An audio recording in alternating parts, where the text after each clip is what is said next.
You still going on about that? I said you still going on about that? Wow, that was actually really good. That was, you shook me all night long.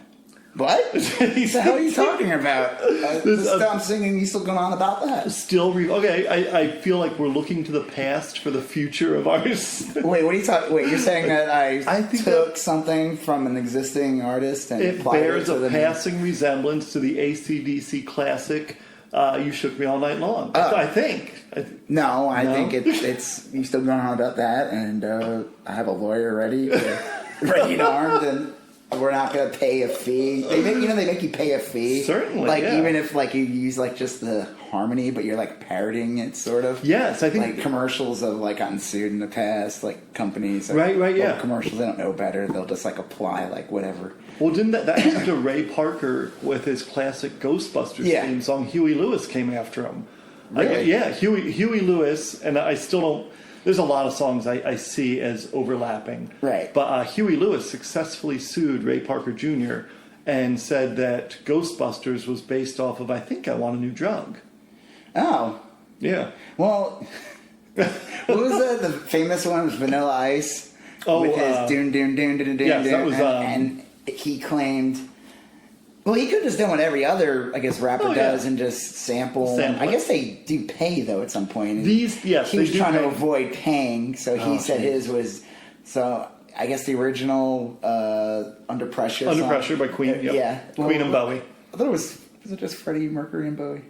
I don't know. I thought it was Queen. It was a Queen track, and Bowie was in the studio and swung by and said, "Hey, can I sing too?" Hey, why not? Come on, right? So I guess Vanilla Ice's whole thing was he was going. His was, well, mine is bum bum bum bum bum bum, and there's this doon doon doon doon doon doon. So it's not the same thing. That's a compelling argument. So I'm just gonna use the what's his real name? He has a funny name. It's not. Vanilla Ice's real name. It's not Rip Van Winkle. No, it's something like Rob Van Winkle. I think that's it. Yeah. No relation to Rip Taylor. No. I just assume when you say your name's Rob Van Winkle, I just assume your uncle is Rip Taylor, the famous comedian who comes in and throws confetti. Right. From the 70s. Was that Rip Taylor? Yes. Okay. Yeah. Yeah. Okay. In my head, I just see Gallagher. Anyway, so this all is the same thing. You still going on about that? Yes. I'm Rob Israel. I'm Joseph K. And you still going. I'm not gonna do it again. I won't be able to do it again. Yeah, some vocal stress there. Oh, I used to be a singer 20 years ago. Wow, that's right. No, you were 20 years ago. Okay. And you were in a band? Yeah. Right. It's called Hidden Agenda, and it was like a punk hardcore band. And we played with some real bands, actually. Really? Yeah. We somehow wormed our way onto a show at AFI. Wow. Okay. I don't know. We played with Newfound Glory. Really? Yeah, some actual, again, legitimate bands. By accident. None of these bands came to town and said, "Get us in an agenda." The Long Island Legends. Right. Yeah. So. All right. Cool. That's like an Eddie and the Cruisers type of. Yeah. Didn't he die? Eddie? He disappeared. Oh, well, so did I. And now I'm back screaming at the beginning of a podcast that 3 people listen to. So we were going to correct our errors from last week. Okay. So, and this we're going to try to do, we're going to try to do this every week now, because now that we have those 3 listeners, yes, they demand from us. They accuracy, demand accuracy, accountability. We're basically professional podcasters here. We can't say journalists. Pretty much, yeah. Citizen journalists, maybe. Right. Yeah, citizen journalists. Certainly, at least as journalistic as who's that guy who does the James O'Keefe? The Project Osiris or whatever, Veritas. If he's calling himself a journalist, then I certainly. I mean, if only I could be paid money by a think tank too, right? And just to spread lies. Well, I'll get to editing this afterwards, and cool. Yeah, Pulitzer, here we come. Call up the Heritage Foundation and get them to be one of our big sponsors, and we'll be rolling it, and we'll be like, "Hey, Project Veritas, we're the new Project Veritas. We're the Veritatis. We're the very Veritas. Veritatis." So we did make some errors last week. Okay, what were your errors? Well, look, Let's start with me. Yeah. I listen to our recordings each week, and I screw up names left and right. And I think I've confused Donald Glover and Danny Glover, which seems like it could happen to anyone. Yeah, just a 40-year difference and a totally different person. Yeah, they're very different, but like the same last name and a similar sounding first name. Right. And I know I've screwed up a bunch. I don't think I screwed up any names last week, but my big error, I believe, was in not talking about the film Speed. How dare you? How come you didn't talk about Speed too? Well, was Keanu Reeves? No, okay, he wasn't. right. That's probably why, which is why we should have talked about it. But Speed was like, Keanu Reeves was real big, and that seemed like a misfire to me. And that I really movie definitely blew him up as like an action hero. That came out like '95 with Sandra Bullock. Yes, that's like Sandra Bullock. I mean, she's fresh off of Demolition Man. We talked about Demolition Man before on this podcast. That scene, and that was pre. She was in The Net. That was her. I think is that pre-Net though? I don't know, but speaking of errors, wasn't The Net Julia Roberts? Oh wait, no. I referred to some other the Sandra Bullock movie. I meant to say The Net, and I called it Hackers. And that's Angelina Jolie. Yes, and that was very young. Yeah, beautiful witch. Sorry, I got a little creepy on that. Yeah, right. He's still going on about that. Right. Angelina Jolie. What's that movie she was in? Oh, where she's like really Angelina Jolie in it. Gia. Oh, the one about the models. I never saw that. I saw that a lot on HBO. It was an HBO movie. It was great. Yeah. I don't even remember that. She's like naked like half the movie. Yeah, that'd stand to reason. Yeah. Star status. Our errors. Okay, so you made a few errors you wanted to called address. Lawrence Fishburne, Forrest Whitaker. Right. And their names don't even sound right. They don't look anything alike. I don't even know what the hell I was thinking. Well, maybe we discussed Forrest Whitaker. Well, he was in Rogue One, and he did play Saul Guerrero, who I would say was a terrible character. And unlike Morpheus, that actually was an interesting. Actually, you know what I wanted to bring up last week is that Morpheus is like kind of like, you know how I said like it killed Neo. Yes. Yeah. In the third movie, spoilers, guys, but. Where they did like the opposite of Star Wars. They could have killed Lawrence Fishburne and they could have Obi-Wan'd him. Yeah. Because he is like Obi-Wan. He is literally the mentor. He's Obi-Wan Kenobi. He's in theory, he should have been killed in that first movie. Yeah. So then Keanu could go, no. Right. No. And then whoever killed him would have been like Way. Right. Yeah. And then Keanu. No. Way. Agent Way.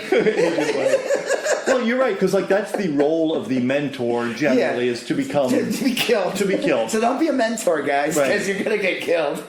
Did Haymitch die in the Hunger Games? Was he eventually killed? Or? Woody Harrelson? Yeah. No, I think he. No, well, I didn't read the books. I only saw the stupid movies, and I think he gets it on with that weird lady, who's the one who had like a weird makeup. But what's her name? Wasn't that Heather Graham or something? No, it was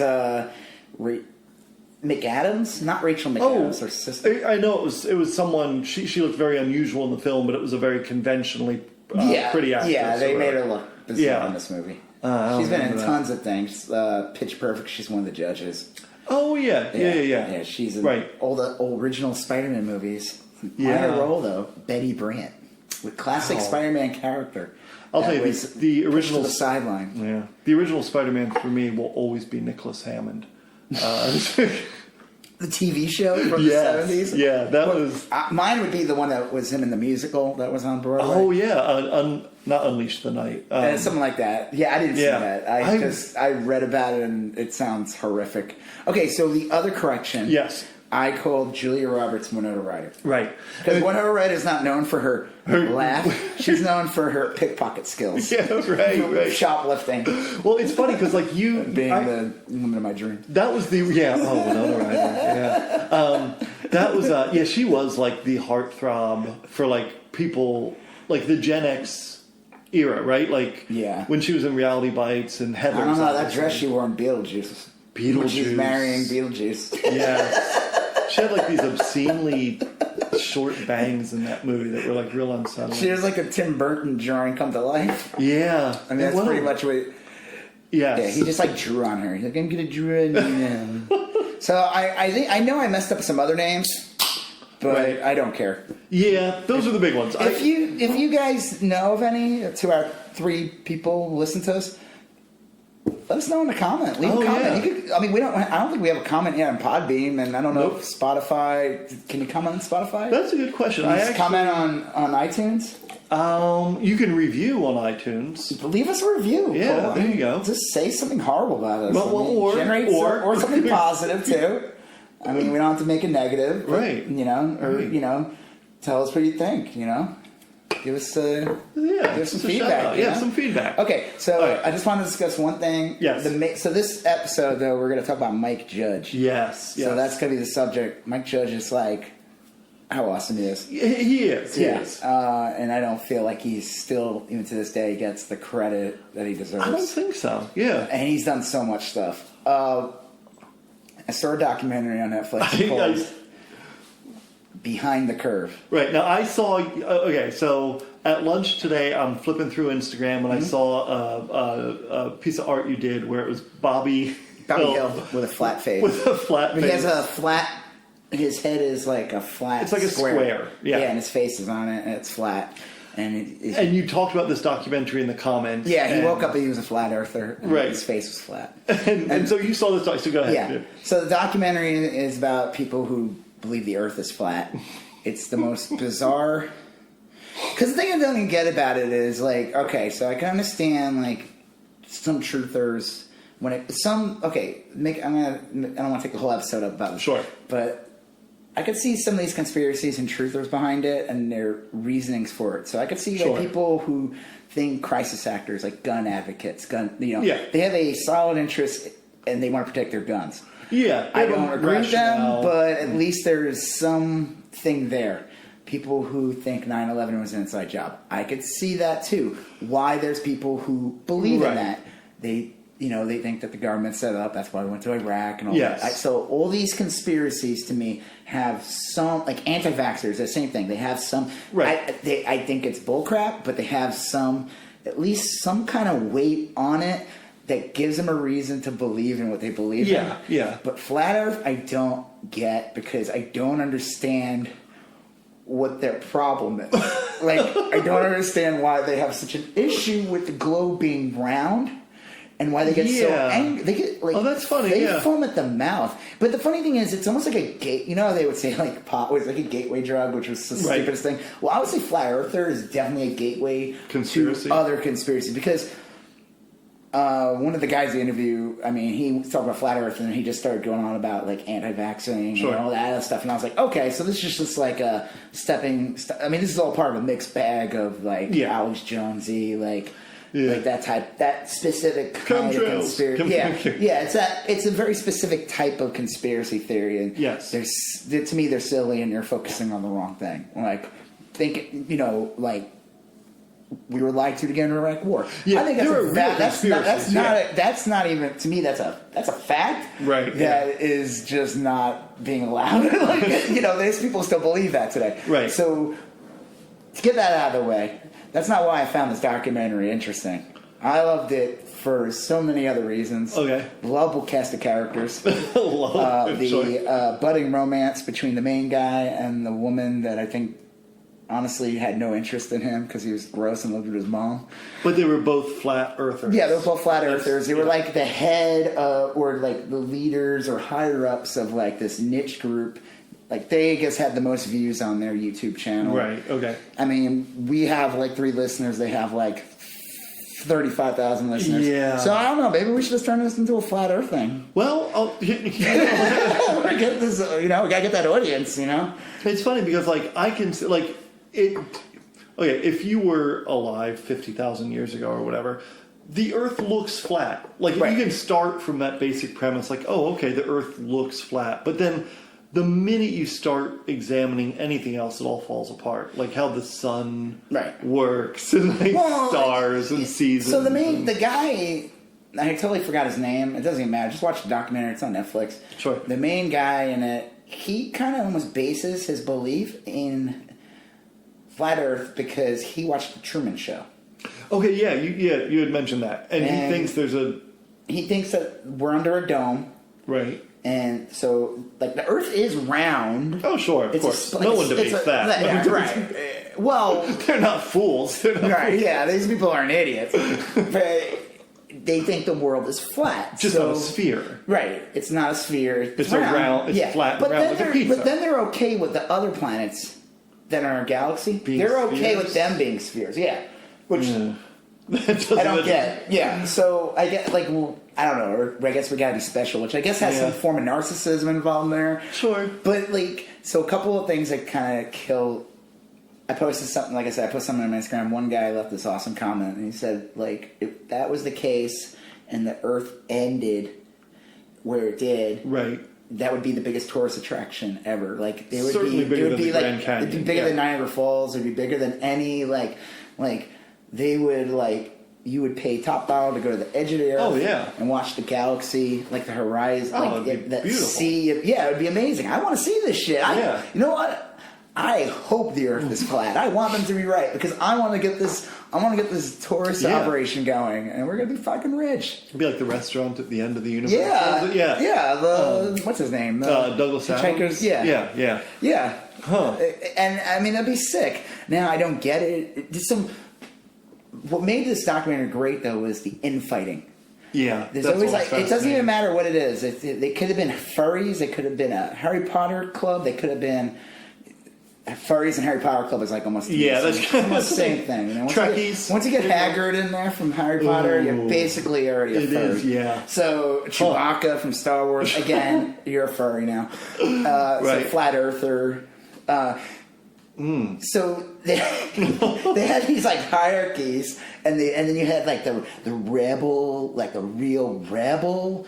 Flat Earther who wouldn't be in the documentary. The people who ran it was really funny. They said that this guy, I don't even remember his name in the documentary, but they have some clips of him, but he refused to be in it unless they gave him like 15% of the profit, and that they revealed that the other guy, his theory was that the guy that the movie centered on is not really a flat earther. He's an actor that works for Warner Brothers, which is connected to the military because the military owns Warner Brothers.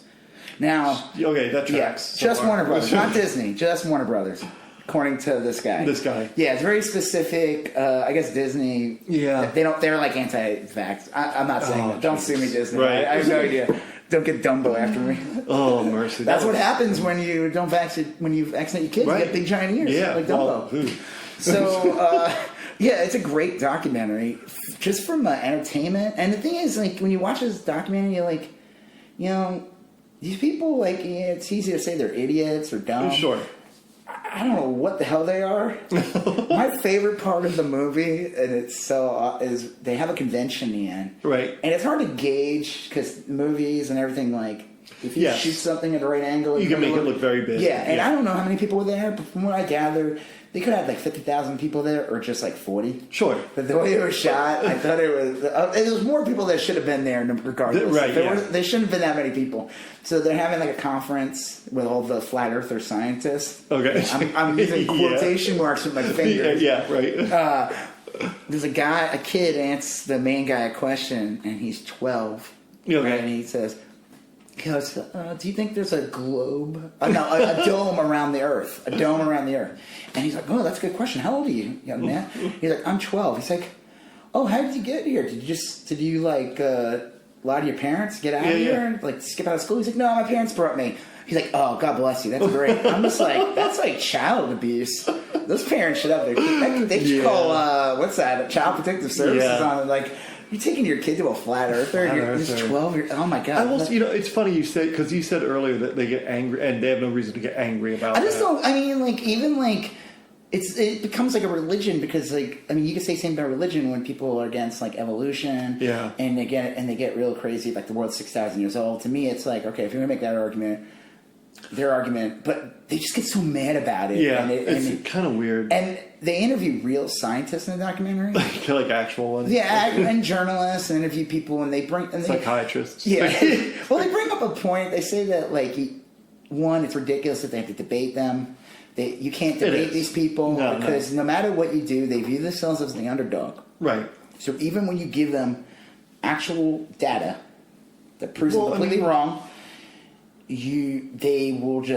they're the underdog, so they'll just be like, see, they're holding me back. Yeah, they're manipulating the thing. It's like they're rigging the system, like Trump says in the elections, you know. I will say, though, that the flat earthers, aside from, like, just contributing to the general distrust of science, they're pretty harmless in the sense that, like... I don't think they use... No, I think this is... Like a gateway? I think this is becoming bigger than it was. I remember, like, 10 years ago, Sherry Shepherd was on The View, and Whoopi Goldberg, they asked if the world was flat or something like that. Yeah. Or Whoopi Goldberg was on and Sherry Shepherd was on. And Sherry Shepherd said she didn't believe the world was round or something, or was a globe or something. And they're like, and Whoopi goes like, "You think the world is flat?" It's like, I don't know, Whoopi. You know, I don't have time to think about it. I got to take care of my kids, and it was just like, Sherry Shepherd. I think like ABC did a disservice. She should have been fired that day. Yeah. Nothing against Sherry Shepherd. I like her as an actress. I've seen her things. She's very funny when she shows up. Right. Seems like a pleasant lady. But she shouldn't. But she destroyed the world that day. 10 years ago, I think it was 10 years ago. It was on The View. That was the first time I ever heard in my like an adult, my whole life. I knew as a child. I was told the Earth was proven round. They would go back. They would say Christopher Columbus proved it, but you could go back and say, actually, they proved it really thousands. It's like been longer than that, way longer than that. They knew that the sun would come over. They understood that. Yeah. Even some like relatively very old. It goes back, it goes back thousands of years. But whatever. The way it was taught to me in my elementary school in the early '80s was that Christopher Columbus proved to at least the Spanish queen or something that Ferdinand. That though he wasn't going to fall off the earth. That was the thing. I guess he'd fall off the earth. So I knew that. I was like, okay, this doesn't seem like a debatable thing. Mm-mm. And then Sherry Shepherd was on TV, and she said that, and I was like, she's an idiot. And she should be fired. And she wasn't fired. And by not firing her, this came out of nowhere. And then there's all these like basketball players and all these celebrities that actually will get interviewed. And I will watch like Joe Rogan and he'll make a joke and say like, it started on 4chan, but no, it didn't. This has been going on for years and it's just growing. But I blame Sherry. This is all Sherry Shepherd's fault. This is why we have Donald Trump as president. It's kind of crazy. I guess where I was going is like, if someone doesn't vaccinate their kids or whatever, that could like conceivably hurt a bunch of people. Right. Flat earthers, I don't know if they actively hurt people, but I agree. They kind of contribute to that. Well, you're contributing to the disillusionment of like science and nature and like, I mean. It's the same thing with people who like. It's anti-progress. It's anti like professionals and like people who mastered things and like spent 20 years studying on something. Like again, it's like the same thing. Do you go to a doctor to get your when you're sick, or do you go to your barber? Right. He knows some things. Yeah. Right, yeah. Well, I'm going to go to the doctor. And I think there's some bad doctors, I'll be honest with you. Yeah. But that's still, I don't know. All right. Well, so Mike Judge. Speaking of crazy lunatic idiots. Well, no, we were talking about Mike Judge has been accused of destroying the country and even the culture. Well, that was a big deal. Now, when we wrapped up last week's episode on The Matrix, we spent like 3 minutes trying to figure out what we were going to talk about this week. And I said I had just read an article that said Office Space just turned 20 years old. Right, and we were talking about how The Matrix was 20 years old. Right. All these things are turning 20 years old. Yeah, that's depressing. But we kind of quickly said, let's talk about Mike Judge. Because Office Space, I don't know if you could talk at length about it, and you kind of need to talk about it in context with his other work. So that came out in 99, but he was already around for like, I would say almost like 10 years. I mean, he was doing stuff for Saturday Night Live. That's why I always loved the Milton character. I didn't realize until like the second or third viewing. I realized, holy shit, that's the Milton character that he had a little cartoon. Like Saturday Night Live doesn't do it anymore, but they used to have a little cartoon bit sometimes, and those were even the funniest things back then. Yes. Like TV Funhouse was always the funniest thing. Yeah. Oh, yeah. Robert Smigel. So good. There's some were great. Really good ones that like, but he did a couple, and one of them was Milton, where he'd be like my stapler, and I'm gonna burn this place, and he does burn the place down. And he worked it into Office Space in real life. Yes, he had Stephen Root play him, who's an amazing character actor. Yeah, Stephen Root's like one of the best. Like you see him pop up a thing. He was on News Radio. That's right. He's on. I realized he was the voice of one of the Hank Hill's friends. Oh, really? On King of the Hill. So like one of the main friends? Dale. Bobby? Bobby Hill's his son. No, who am I thinking? I'm thinking of... Who's the guy that turned out to be a Texas Ranger at the end? Oh, I think it was one Stephen Root played. Oh, the guy who just mumbled, right? Like, no, the guy who mumbled, he was the one that, Boomhauer. Boomhauer. Okay, yes. No, there was the other one who was like, always wore like he was kind of heavy, balding. Oh, yeah. With a tank top. Right, yeah. That was Stephen Root's character. Okay, and cool. he was like in the army and yes. like, yeah.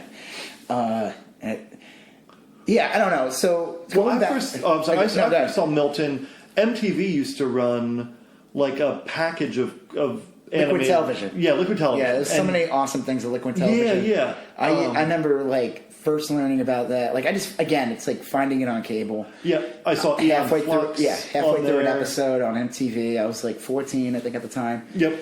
You were probably like 42. I was in my early 20s. Yeah, because I was living in Arizona at the time, and so I must have been 21, 22 or whatever. But yeah, they had Invisible Hands. Yep. And Dog Boy. Aeon Flux. Aeon We Flux. just said that, yeah. Yep, there's so many other ones on there, but the Beavis and Butthead, Beavis and Butthead premiered from Baseball. Oh yeah, was the first one, right? And I think they did like 1 or 2 more. That sounds right. And then eventually Beavis and Butthead got its own show. And I remember being slightly disappointed in Beavis and Butthead. Because it really was just like 4 minutes of animation. Right. And they're just sitting on the couch listening to shitty videos. Mm-hmm. And it's so funny, just to get this out of the way, but like MTV back in the day, they were like a music channel. Oh, yeah. And the theory now is, I don't know what the hell they are now. I don't watch it. I mean, they don't play videos. Well, they do, but it's very. It's. I don't even know what. I don't know. I don't pay attention to it. I'm so removed from it. Yeah, I don't think we have. I think it's all Hulu. I think it's all reality shows now. Yeah. But Teen Mom. They do Teen Mom. Teen Mom. Oh, yeah, I love Teen Mom. It's getting. Yeah. You love Teen Moms? Well, no, I haven't. Well, yeah. In general, and also the show. I liked Teen Mom. That was like such a great show. Do you think Teen Mom caused more teen pregnancies or reduced teen pregnancies? I'll bet you it had a negligible effect, but there is like a phenomena of teen momming. You know, they did claim though that they did a study and they did claim, or so they said that it did bring it down a little bit. Oh, it brought it down. Brought down I can see that.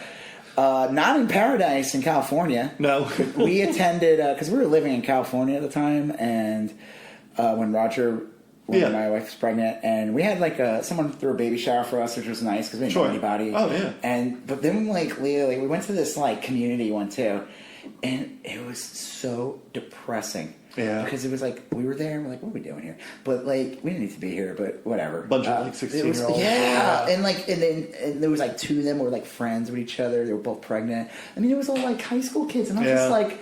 Well, it was California. You know, this was Paradise. Fresh, fierce. This was Paradise, California, which burnt down recently. Oh, so all that's not even there anymore. But yeah, no, this is like middle of nowhere, California. Yeah. This is where Teen Mom happens because nothing's going on. Right. Yeah. I don't know. Yeah. So okay. So let's go back to MTV had a strict rule back then with programming. Television programming had to have videos. Okay. So any show they did had to have music in it. Because they would insert a music video in. But the problem is later on when they would run or release it on DVD. Well, they didn't have the rights. Didn't have any of the rights. They had the rights as like an MTV channel to use the music videos for their programming. So Beavis and Butthead, like they could never release all the episodes because they couldn't get the rights. Just like The State. Do you remember that State? Oh, I love The State. Yeah, The State was great. They took forever to get on DVD because they couldn't get any of the rights. Because the whole show, like The Breeders, everything was like... anything that was pop at the time, any type of grunge or whatever was like. I watched a lot of that on YouTube, which was kind of released, like some kid released it from his VHS. I remember getting the DVD and I liked it, because I remember those skits, but man, everything was off. Yeah. It's like having that music in it really did play. Whatever they chose, they didn't just pick things willy-nilly. Like, it complemented each skit. So as someone who's seen the skits, the music that they got... It's like indelibly, It was bizarre. It was just like... I remember, now that you said that, The Breeders, I remember that skit. There's one in like the library or something. Yeah, or it's a big element of that video. And just the rhythm of the music. Right, and the way it flows, and instead they had this like something that just sounded like it. That's nice. And it ruined it. Okay, so my judge, as I was making a joke about ruining the culture, he was accused of a lot of things. You know, of course, just like when we talk about The Matrix, getting blamed for things, people back, and I feel like it was big in the 90s. I feel like now no one cares anymore. It's almost like back in the day, anything that like was somewhat controversial was like destroying the culture. Right, PMRC. Yeah, remember them with like the Parent Music Resource Center. I mean, Beavis and Butthead was after that. But right, what was that? That was Tipper Gore, Al Gore's wife. But they said, wasn't it Ted Milkman that is some of the PMRC? Oh, I don't remember. That would make sense. Yeah, Tipper Gore's wife. But you know, they would attack video games like Mortal Kombat. I remember like they would like edit things. Yeah, they would edit it. You know, this was like around the time of like Blockbuster Video where they like would edit films. So like Beavis and Butthead was accused of like it was like a kid lit a fire. Yeah, and then and the mom like blamed it on Beavis and Butthead because Beavis would go fire. Right. And, so they had to like remove that from the show. They could never do it. But then it was proven that they didn't even have cable. And they never even like watched it. It was really bizarre. Like Beavis, the blame on Beavis is the stupidest thing ever. It is. But when the movie came out, he was able to talk about fire again. Well, that was Beavis and Butthead Do America, right? And that had a great soundtrack. That's where that Nirvana song. Yeah. I Hate Myself. I didn't like that movie though. I never saw the movie. It was too had tame. The soundtrack. It was too tame. I felt like there's a great scene where they take mushrooms and like everyone always like they're like. Anytime people see like my artwork and stuff, they'll be like, "Oh, it reminds me of that scene from Beavis and Butthead," and I'll be like, "Okay," from the Beavis and Butthead movie when they take mushrooms, and I'm just like, "All right, I guess." I never loved Beavis and Butthead. I didn't mind it. I wasn't like offended by it. I didn't love the aesthetic of it. You know, I mean, it was a product of its time. Yeah, I liked it, but. The funny thing is, you ever watch Daria? Like that spawned out of Beavis and Butthead, and that was like so different. That was like it was like a teen. It was like more bending towards overtly hip or something, or trying to be different animation style. Yeah, an actual story structure. Right, and this is where like MTV was starting to now do like actual like. Yeah, like shows, half-hour programming. Not having to have like I don't think I'm sure there was a soundtrack behind it. I don't remember it. I don't know, but it wasn't like it didn't have to be so music focused.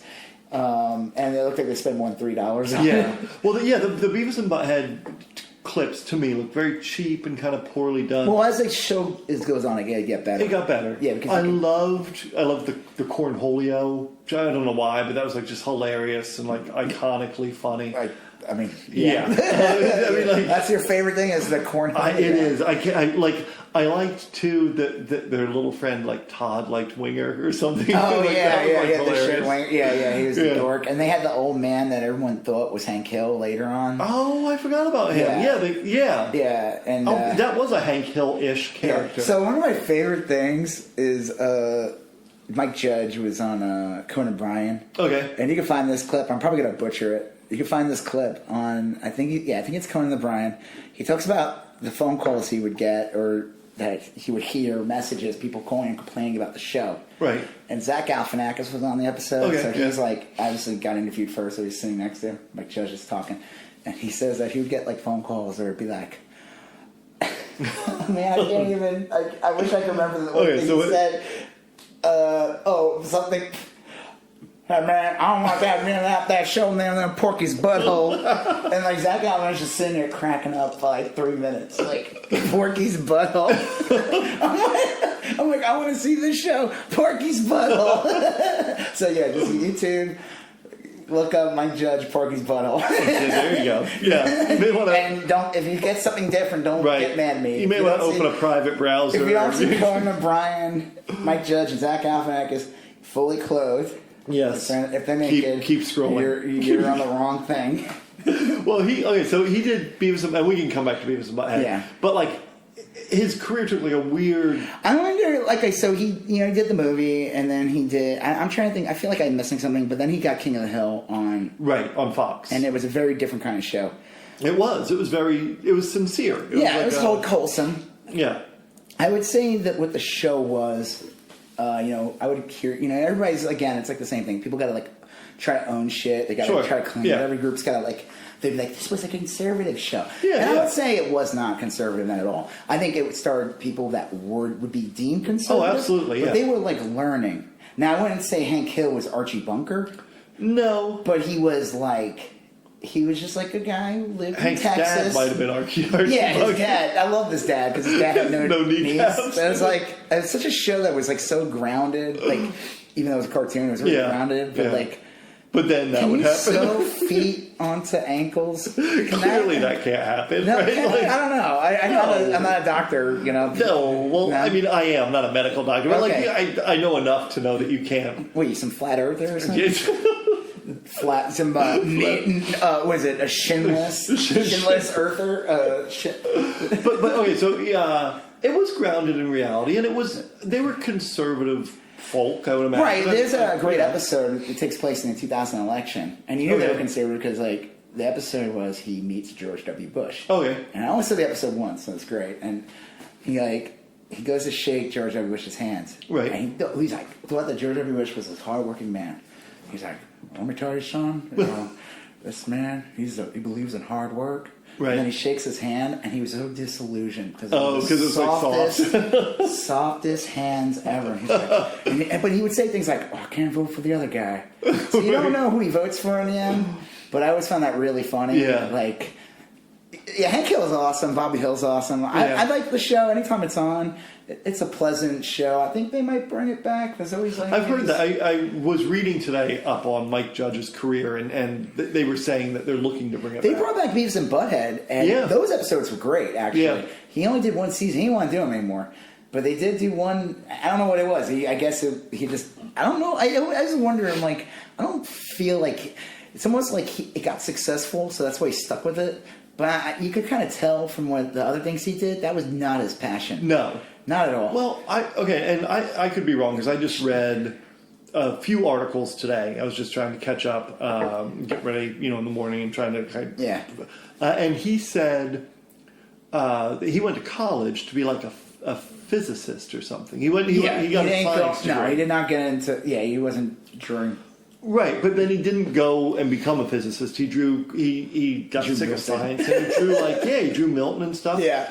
And I would imagine that Beavis and Butthead got pretty big pretty quickly. It blew up. I mean, it was on Liquid Television and it got huge and they gave it a show. And like I said, you watch the first season, the second season, you could tell that he probably had 5 minutes to make each episode the first time. And the second season, that they get longer. Yes. And as the seasons progress, you see less music videos. And you see more episode. And the animation is doesn't look like. Yeah. It was done toilet paper. Do you remember that band King Missile? Yeah. And they had the video for Detachable Penis. Yes. And one of the early episodes was they just showed the video for it, and all they did was laugh. Oh yeah. Whenever they would make fun of some videos like Balls to the Wall. Right. There was some See You in Hell. There was some band. They were See You in Hell, and Beavis would be like, Say You in Hell. They'd be making fun of it. Balls to the Wall. Yeah. They would make some obviously fun of some. They were bands, of course, that they liked, but they would get some cheese metal band from 10 years ago, right, early '80s, and they would just sort of make fun tear it apart or man, there was some music video. Yeah, that show was really funny in some aspects, but. It was one note. It was definitely a one note. Right, but those characters got fleshed out. I just think the movie was too tame. Yeah, and I think at the time I was into South Park already, and South Park was doing so much crazier stuff. So by the time the movie came out, I was they're not even I didn't want Beavis Butthead to be I didn't expect them to be cursing or doing like that, but I just found it as a movie. It was tame. If you watch the South Park movie, it's it's rated R. right, and. Beavis and Butthead they didn't rely on the shock value, but that was a big part of it, everything. Cornholio, my butthole. a TV for my Mongol. I had the license for, when I worked in company. We had the license for it, so I got to do some T-shirts, and I did like a breaking the law. I did a couple of them, and then we got a cease and desist. Oh, really? They weren't allowed to use that line anymore. Oh, it's because of the Pink Floyd. No, not Pink Floyd. Another brick in the wall. No. Breaking the Law. Oh, Breaking the Law, yeah, Judas Priest. Yes. Yeah. They're coming here. They're going to be here soon. Cool. Yeah. I don't care. That's great. Yeah, that's cool. You ever seen Heavy Metal Parking Lot? Mm-mm. Oh, my God. No. You never saw Heavy Metal Parking Lot? I don't think so. Okay, Heavy Metal Parking Lot is documentary. It's like a 10-minute documentary. You could probably find it on YouTube. Watch it when we're done. It's, it's just, they're interviewing people tailgating at a Judas Priest concert in 1983. Man. Oh, okay. And it is amazing. I may be in that video. Was it in Florida? Was it? It might be. It's definitely something not like... I don't know. You just gotta see it. It's amazing. I love it. And like... what I love too much about it too is because, Rob Halford... Oh, yeah. Gay, but they didn't know that back then. Oh, no one knew it, yeah. Well... People knew. Well, yeah, right. But those people didn't in the parking lot. And they were like, they wanted to be him so bad. Oh, yeah. I love it. That 80s masculinity. They're like, oh, dude, it's one of the funniest. Yeah. It's amazing. They're trying to figure out who's going to outman Rob Halford. Only Freddie Mercury could outman. He's outman. Yeah, sure. But I highly recommend you watch. I'll check that out. Oh, Heavy Metal Parking Lot. Heavy Metal Parking Lot. And about a Judas Priest song. All right. Okay. All right, so after... While he's doing King was on for like 10 years. Maybe longer. Yeah, it was like 13 or something. Is Office Space his first movie? I believe Office Space is his first movie. I think it is. And it wasn't like a hit or anything like that. It's definitely a smaller film. Yes, it became a cult hit. Yeah, as it went along with the State Milton thing, and again that being... TPS reports. Oh man, that movie. I just watched it last night just to catch up on it. Yeah. That movie holds up to this day. It Even does. the technology they're using is old. Some of the lingo, some of the stuff, the way they talk in the office, it has not changed. No, I'll do the subtle Y2K reference in the movie. Yeah, the whole plot about the main job is to change the date. Yeah, which I wonder. Remember how hysterical people got? And how hysterical the media was? Yes. They were like, it's what was I don't understand what they were trying to do. It was I don't know, man. But I'm not even making this up. I worked for a mental health clinic. I managed 3 mental health clinics in the Boston suburbs. Okay. Worcester, Northborough, Southborough, Massachusetts. And I was doing this shortly before Y2K. And we had a guy down at the main office that was on my ass fucking constantly. I needed to come up with evacuation plans. I literally needed to come up with detailed plans as to how I was going to evacuate the clinics, take care of all the patients, get them. I don't know what they thought was going to happen, but it consumed 6 months of my life preparing for Y2K. Wow. And no one could. And I kept on calling. They'd tell me you got to do extra, and I'd be like, okay. So let's say it does happen. What could I expect that to look like? People thinking there was going to be nuclear missiles launching. Yeah. There would be helicopters flying. Electrical grid failures. Nike, I think, made an amazing ad where a guy's running on New Year's Day the next day, and just everything's just exploding around him. Yeah. Planes are falling out of the sky. I think he's just running, and I was I think it was Nike. I think they thought the electrical grid would fail. I think that's what I kind of remember. Yeah, everything would collapse. Oh, that was it. Everyone they'd be bankrupt. The banks would collapse. It'd be financial destruction everywhere. They did mention that none of our patients would be able to get their medicine because all the medical records would vanish or something. Do you think when the movie was made and that I like how they would say Superman 3, they make it right? Yeah. But do you think there was somebody who was fuck? Right. Yeah. There were probably 8. There was hundreds of dudes like that just around. All ready to do that Y2K scheme. Well, I don't know. I will say, everyone I've ever met that has seen that movie likes it. There's really nothing to hate about that movie. No. I mean, I guess it's a product of its time. There's some things in it, but I think Well, we talked earlier. It starts out almost like a series of vignettes. Yeah. That are hilarious. It's if you worked in an office. Right. And then it kind of becomes a caper heist movie. It's a lot less interesting. So the main plot is what's his name? The main actor. I've seen him in so many things. He was on Sex and the City for a while too. I remember his name was Berger on that show. Oh, he was in Defying Gravity. Remember that for science fiction show, Defying Gravity? No.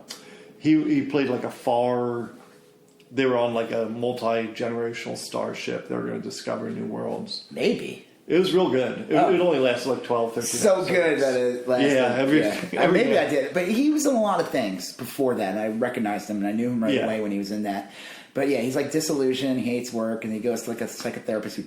And I love the guy. That's drops the best dead. scene. Yeah. Drops dead right there. And you don't know if it like worked. He even says that. He doesn't even know like if he was hypnotized. Right. But just watching that guy drop dead in front of him. It liberates him. He doesn't give a fuck anymore. And he just like... So many great lines. He sleeps through... Yeah, I love it. You've been missing a lot of work. Yeah, the Bobs, those guys, they're hired to basically, they're consultants. Yes. They're to fire people. Yeah. And that amazing scene with that guy where he basically talks his way out of having his job. Yeah. As he explains, like, exactly how useless he was to them. Yeah, how redundant his tasks were. And then he shows up and he just says he doesn't give a fuck and they want to make him...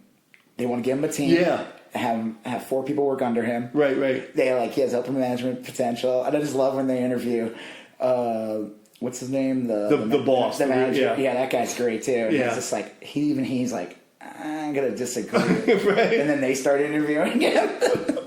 It starts in that. I will say this, did you like Friends? I did not. Yeah, I didn't dislike it, but I didn't like it. I didn't hate it. I just hated how the whole Ross Rachel thing took over. Yeah. And I didn't care about... I always found it odd that Ross would be the one that... Yeah. And then I hated Jennifer Aniston on that show. Yeah. But I like her a lot in that movie. She's great in that movie. Yeah, she's just like chill. Mm-hmm. And like it got me to like she's a real cool chick. But I think the thing about like any type of TV show like Friends that's on too long or like it overstays its welcome. Well, and then like people become like almost like they're not even characters anymore, and the actors and the actresses they become like divas, stuff like that. Well, I feel like if you have that version of them on that show, I hate them, but I like her and everything I've seen her in. Yeah, outside of she's that good show. Like, yeah, you ever seen like Horrible Bosses? Yes, she's great in that. She's great in that. Yeah. Yep. And she's been in a couple things. She's one of those actresses that I always say, like, I don't really care for. But then you name, like, 10 of her projects, and I like them all. And then Except I'm like... Friends. Well, yeah, and then I'm like, I don't know why I said I don't like her, because I really do. She was great in Leprechaun. The Leprechaun. Yeah, so she did, like, Leprechaun. She was on some, like, failed skit show on Fox that didn't last long. I had, like, the guy who played Newman. Oh, okay. And then she ended up on Friends. Yeah. And then she was in Office Space. Right. I think she did a lot of other stuff too. There's that. It's weird. Like everything about Office Space works. But one of the things that I always was like a little dissatisfied with was that one scene where she and the lead character, I forget his name, are driving in the car and he's explaining the plan to her, and she's like, "Oh, so you're stealing?" And he's like, "No, I'm not stealing." Well, he was right, and she's like, "Well, you're stealing," and he's like, no, it's you don't understand. He like completely mansplains over. Well, her, it's not even that. He's trying to talk his way out of the fact that he's stealing. He was like, but then that's it. They never revisit the moral dilemma at like the core of it. Yeah, I guess not. He gets away with it because Milton burnt the place down. But I almost expected like, that's going to be the second half of the movie. Yeah. That's kind of like the middle of the movie. Yeah. And I was like, that's going to be the second half. And he thinks that Lumberg, that was his name. Yeah, right. He thinks that she had sex with because that.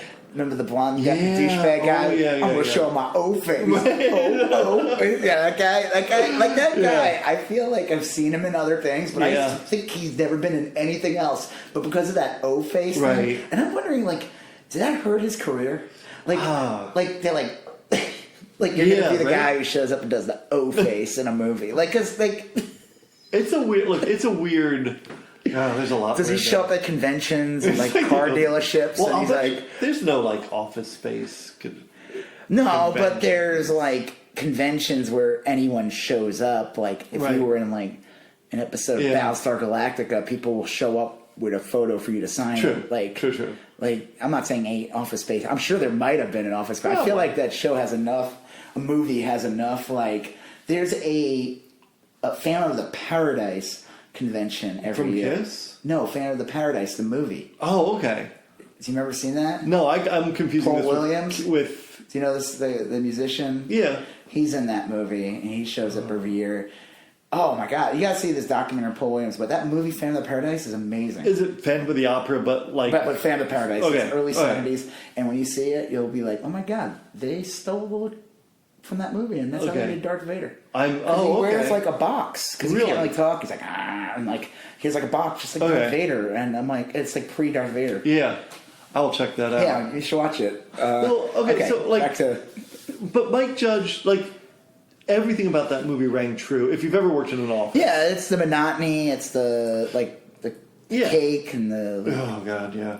Well, my cake. The Mondays and the TV. Oh, yeah, everybody's saying that. Yeah, I mean, like all that shit rings true. I went through a reorganization. I worked at a college once, and they brought in those idiots, that are going to reorganize. Yeah. So all that is like 100. And even Jennifer Aniston's like workplace. Was that Mike Judge? Was he playing her boss?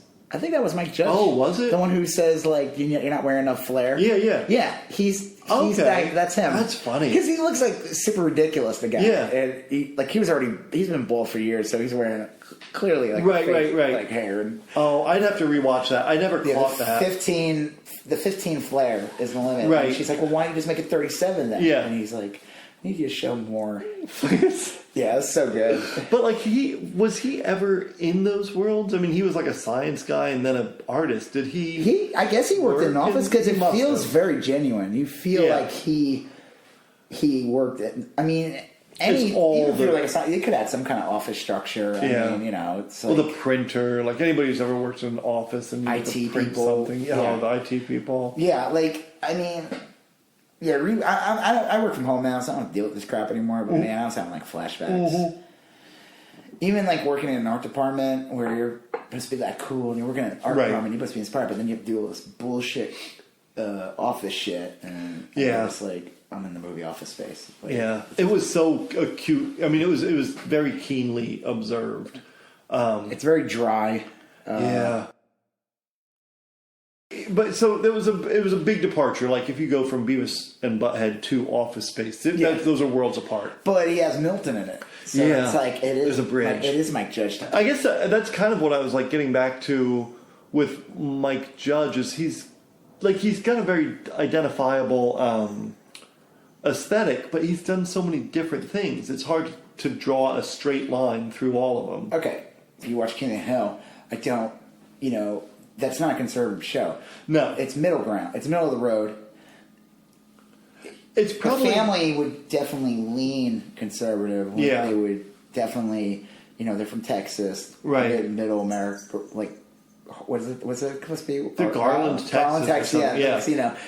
America, propane, Yeah. I mean, and everything, but like I said, it was almost like Archie Bunker, where it was like it centered around a conservative who was exposed to things. So each episode, you kind of learned something. Yeah. A little bit. You had Meathead and Gloria. Well, I'm talking Archie. but and King of the Hill, like Dale was like the kind of like he'd be a flat earther, Dale. Yeah. And and I love the thing with his wife was John Redcorn, and then the kid was obviously clearly, and I liked how in the middle of the show, like it was on for a couple of years, and then like the kid grew. He got tall. They like gave him a growth spurt. It's very rare when a cartoon ages somebody. Yeah, because Bobby never changed his clothes. No, except when he was a fat kid fashion model. Oh yeah. I always love that. Like, he goes out there and, like, he's about to model and he's convinced not to do it. And the kids do it, and, like, these other kids start throwing donuts. And, like, Hank Hill's like, that's why you don't go out there, you fat kid. You get donuts thrown at you. Yeah. I always liked that little redheaded kid who sounded like Butthead. Also did Idiocracy. Yeah. So that movie, like, man... That movie sometimes annoys the shit out of me. Now, did you see that in the theaters, or did you see it? No, it barely played in the theater. No one saw Fox, it in the theaters. Like, it was so weird. It was supposed to come out for years, and like Fox like barely released it. I remember like it first announced, and they like the whole plot was that this guy who's just like a very average, intelligent person, played by Owen Wilson. Oh, no, yeah, not yeah. Owen. Is it Owen? Luke or Owen? Luke Wilson. Luke Wilson, right. Yeah, so Owen Wilson's the one with the nose. Yes. Luke Wilson's the one with the weird chin. Like not chin, he has like weird like lower cheekbones. Yeah. Like he's got like he's like jaw. Sure, Like, yeah. I don't know. They're both weird. So Luke Wilson gets like he's like I think he's in the army or something. Yeah, he's like an average soldier. Yeah, average intelligence. He accidentally gets thrown in a cryogenic chamber, wakes up 500 years in the future. He's the smartest man in the world. Right. And Maya Rudolph is a prostitute. And she's also the second most intelligent person in the world. And maybe even more intelligent. Dax Shepard is in the movie. Idiot. And he does an amazing job. But he plays an attorney in the film, right? Is he? I guess so. But he's a complete idiot. Attorney. Yeah. Well, okay. So the one thing about that movie was that it took a long time to come out. Fox was burying it. Right. I don't think there were some things in the movie they didn't like. Everyone has these conspiracies about it that Fox was hiding it because there's a scene where they make fun of Fox News and Fox, where Fox News it's like the dude. It's just like this buff dude. Yeah. Who's the anchorman and he's wearing nothing, and the woman is literally wearing lingerie. Yeah, I remember that. And it was really funny because it was kind of honest assessment of Fox News. If anybody ever seen a lady on Fox, they call it the lower dress shot. Yeah, Roger Ailes' Rotten Piece. I mean, Rotten Hell. R.I.H. Roger Ailes. Well, look, Idiocracy, I loved it. Okay, yeah. I loved it from start to finish. But it looked like a bad movie. Well, so the first 3 minutes of that movie is brilliant. Yeah, the clip, exposition. Yeah, where they talk about where they show two different groups of people. One side is they're well-educated, and they're probably would be considered intelligent. Sure. People. They're a couple, and they're worried about the career. They're worried about this. They're not ready to have a kid yet, and they're getting older. And then they show the other side is just complete white trash, to bluntly say it. Yeah, Teen Mom.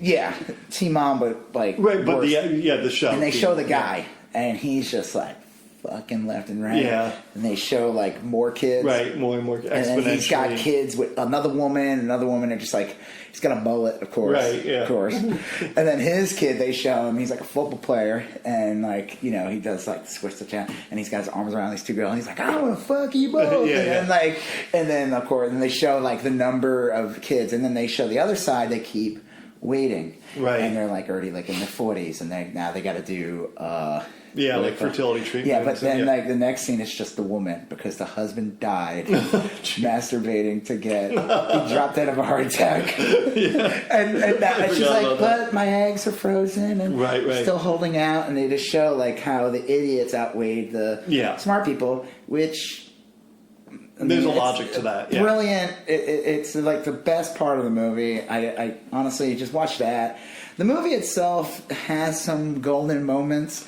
Yeah, I think it has a lot of golden moments. I think if he was given a little more money, he could have tightened it up a bit more. It would have been I wouldn't say it was an Oscar movie, but it would have been more of a classic. Look, the sets were kind of poorly done, and it was not lit very well. And I wasn't expecting it to be amazing, but. Okay, so I have some theories on that movie. Okay. So you've seen it, right? Oh, I've seen it a whole bunch, yeah. Okay, all right. So he wakes up, blah, blah, everything's being falling apart. They show buildings basically being held by rubber bands. It's really funny. Yeah, everything's just and then Carl's Jr. owns a woman loses her kids to Charles Jr. or something. And he goes to a movie. And the movie is literally just an ass farting, which honestly I think is a very accurate at the time when that movie came out. I feel where movies were going. I always made a joke. Well, you saw Venom, right? Yeah, I'm just kidding. yeah. It was literally just looked like an anus with teeth and a tongue, So yeah, but you remember Home Alone and all the imitators? Yeah, right. Yeah, but very slapstick. But it was just 4x4 in the crotch. 2x4 in the crotch. Right. That's what that movie was. And I said, eventually in Home Alone 10, it would just be the criminal. Yeah, the criminal just getting whacked in the nuts.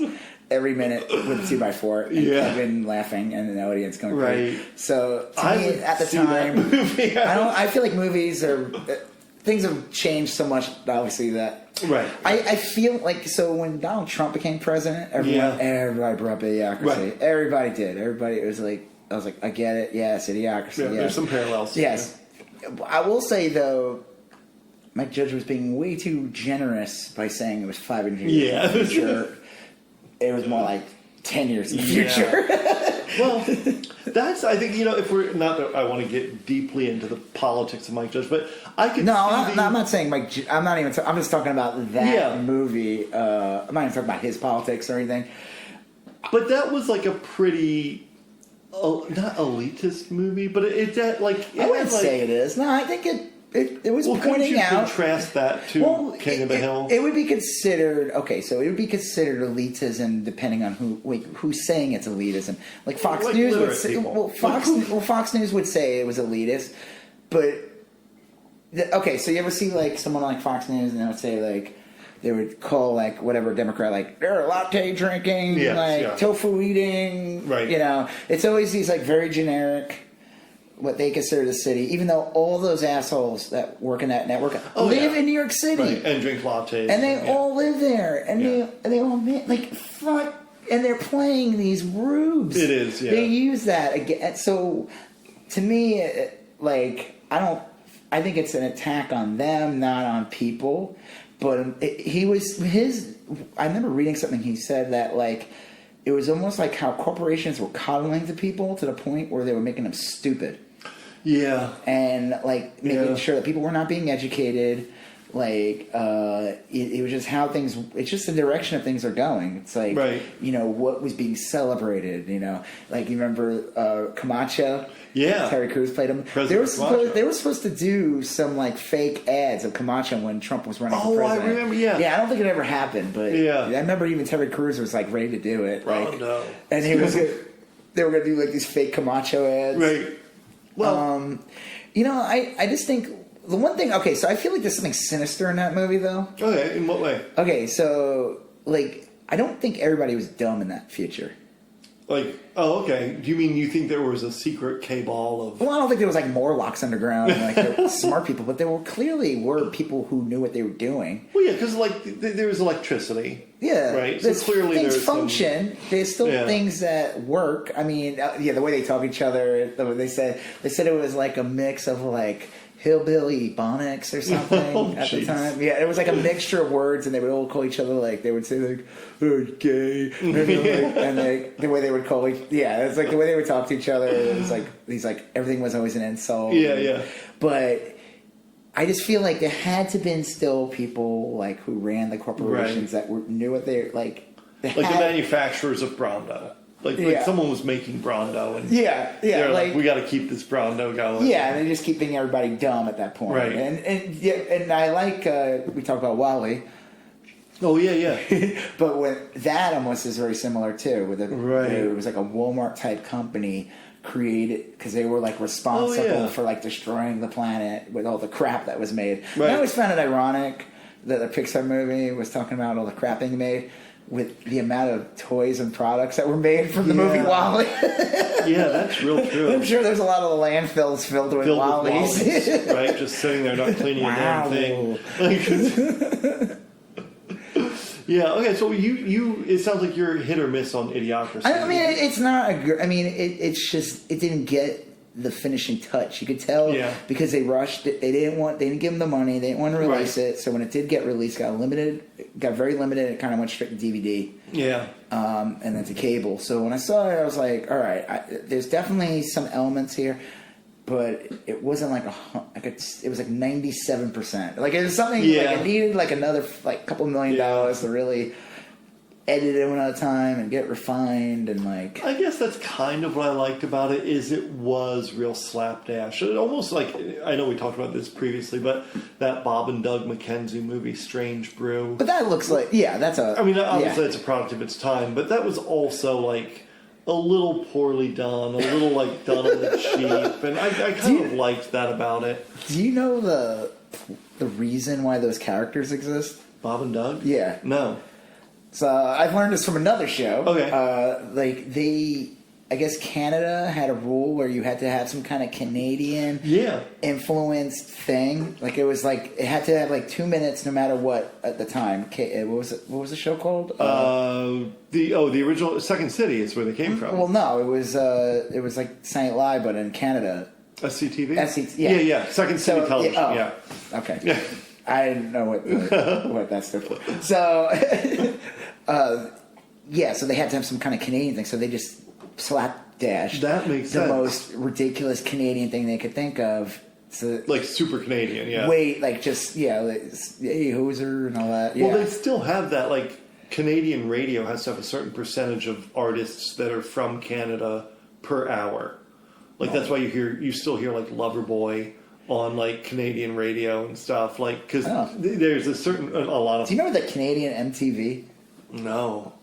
Oh, was that a real thing? Yeah, it was a real thing. Was it called like CTV? No, it wasn't. It had like a totally different name. But Maple it was Leaf like TV. Yeah, Maple Leaf TV. Tim Hortons TV. Tim Hortons TV. Yeah. Hoser Network. Yeah, right. Yeah, or what was that game they play? What is that called? They literally wear pajamas. Yeah, curling. That's a bizarre game. It is. I'll tell you though, during the Olympics, I am transfixed by curling. I am. Like my wife's from Detroit, so she's like essentially 1/4 Canadian or something. It's like next door, right? It is. You cross that Ambassador Bridge and you're in Canada. Oh wow. It's hard to like because the border is real curly up there, curvy. So yeah, Detroit borders Canada. Oh, I didn't know that. Yeah, it's a fluke of geography, but yeah, you could go over there in the afternoon to Canada and come back. And come back. Literally, an international. If you wanted to buy a liter of you're gas, an international man. Yeah, well, we drove a liter of gas versus a gallon of gas. We drove from Detroit to Niagara Falls, but through Canada. Wow. And it was super bizarre. Like you'd go in there and you'd buy like. Did it look like South Park where everybody's heads were split? It was it was very like the way Canada is depicted in South Park.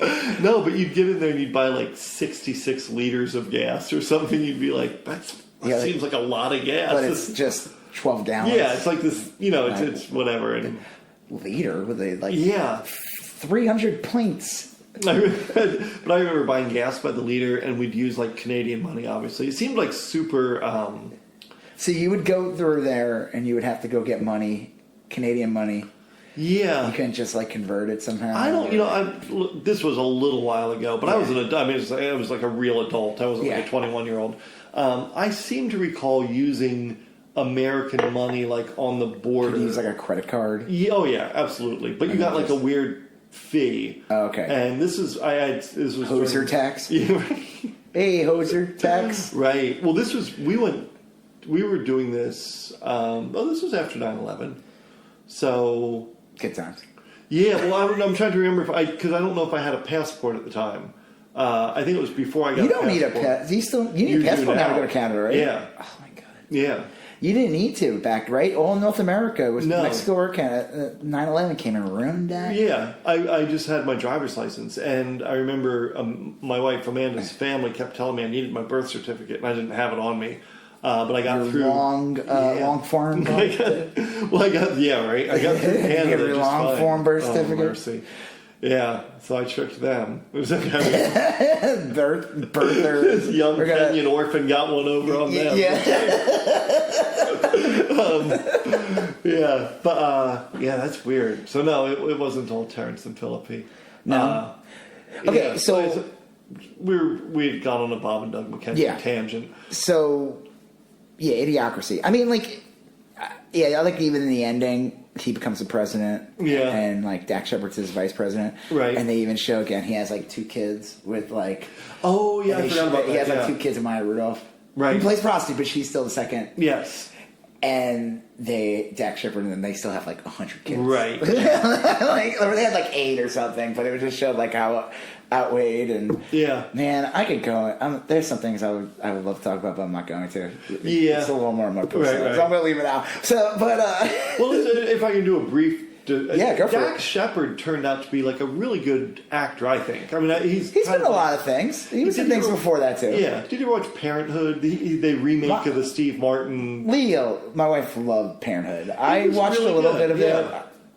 I didn't get into it, but he was on that. I remember. Yeah, he's a good actor, and unfortunate for him, he was great casting a play. Yeah. He does have, that's not an insult. No. I'm sure he was fully aware. You ever watch, it's like that actor which I always found amazing. Did you watch Westworld? Yes, I watched the first season. Okay, do you remember the younger version of Ed Harris? Yes, yeah. That actor? Right. Well, do you know where he's from? No. He plays a creep in Always Sunny in Philadelphia, the O'Doyles. Oh. So, and I always find a similarity between him and Dax Shepard. They're very good at, they could play like someone normal, or they could play like a dirtbag creep. Right. Yeah. That's funny, yeah. I always found it. I was happy for him. I was like, good. You're not being typecasted. You're playing like a very serious role. Dax Shepard played like a serious-ish. Well, wasn't he supposed to be like kind of like the fuck up? He was the fuck up of the family. Yeah. But then, like, as the show, I don't normally watch like regular, television in the evening, but my wife really liked that show too, and I got hooked into it. And he that character grew into kind of a more normal character. Right. Did you watch the original Parenthood with Steve Martin? And I think I saw it in the theater. Wasn't Keanu Reeves in it? Keanu Reeves was in it. Yeah. He was great in it. Yeah. And Martha Plimpton was in it. I was going to say Tom Welling was in it, but that's a different... That's 12... that's that movie where there's 12 of them or something. And I think they did 2 of them. Right. 12 and a half or something. Yeah. I'm mixing Parenthood with that movie.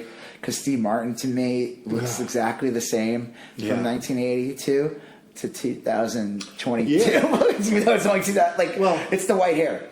Yeah. So, he aged a lot early and then stopped. Right. So he could have played like a 50-year-old back in when he was probably 30, and he could have played a 40-year-old now. Well, the Steve Martin Parenthood did not age well. It's like not a good... I don't know if you've seen it recently. No, I have not. It's not good. It's who else is in that? There's like someone... Is Julia Lewis in that? Or no, she's in... She's in... No, Martha Plimpton is the young girl, and Keanu Reeves is her love interest. I hated Martha Plimpton when I was younger. I never Goonies, got... Goonies. Yeah, I think it was probably because that character... I liked her, and she was on a TV show years later. I liked her in it, but... Okay, we're falling off. Yeah, we fell... Okay. Mike Judge. Let's wrap up Mike Judge, and then we'll kind of wind down. Yeah, okay. He's got a weird career. Hey, did you... And I read this first time I ever... Do you know where he was... Do you know where he's from? I mean, isn't he from Texas? Because wouldn't that make sense? Because of King of the Hill? I would have thought so, but he currently splits time between California and Austin. Well, Austin is Texas. Well, yeah. So he currently... Okay. But he's from Ecuador. Ecuador. Like the country? The country, yeah. He's not Ecuador, not from the United States. Okay. Yeah. But what age? Like 3? I have no idea. That's I was born in Brooklyn, but I'm really a Long Islander. I moved in Long Island when I was 1980, so... All right, so I would have to go back and see at what point he moved. But I guess I found it weird because, he...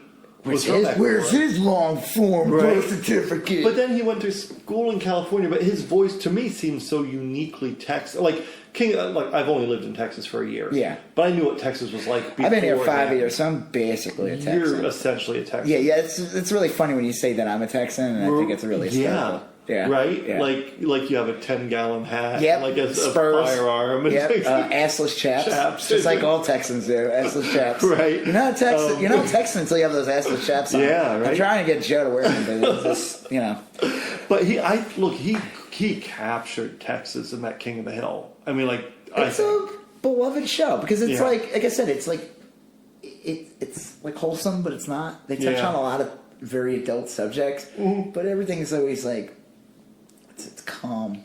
It's a calm show. It's there's characters freak out. And, right. Okay, so speaking of which, you've seen, discuss some of my artwork. I've done a bunch of King of the Hill stuff over the years. Yeah. Someone commissioned me to do this giant King of the Hill thing where it's my little monster style. You do a Godzilla Hank Hill. I did that recently. I did one a couple years ago. I made this giant it was a big drawing and it was like all the King of the Hill characters, except Luann. I remember that. Oh, why not Luann? He was like, my girlfriend won't let me. I don't know, it was something weird. I was like, what are you gonna jack off to it? I'm gonna make her into like this gross monster. I felt it really odd. I was like, can I drew Luann? He's like, no.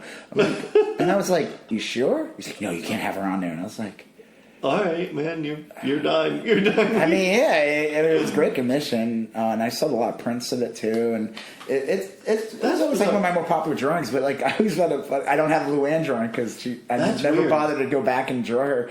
I mean, I guess in the end she was always kind of like a side character.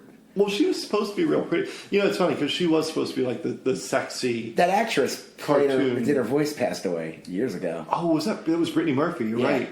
Yeah, I loved her. Yeah, I liked her in Clueless and everything. And she just, I guess, did the drug or something. Yeah, she did. But I don't know what she died of. She was a drug overdose. Then her husband died like a year later or something weird. Yeah. It was a drug overdose? Now, right when I said that aloud, I was like, I'm less sure of it, but I believe it was a drug overdose. She did a pretty good song right before she died with like a famous music producer. It was she sang?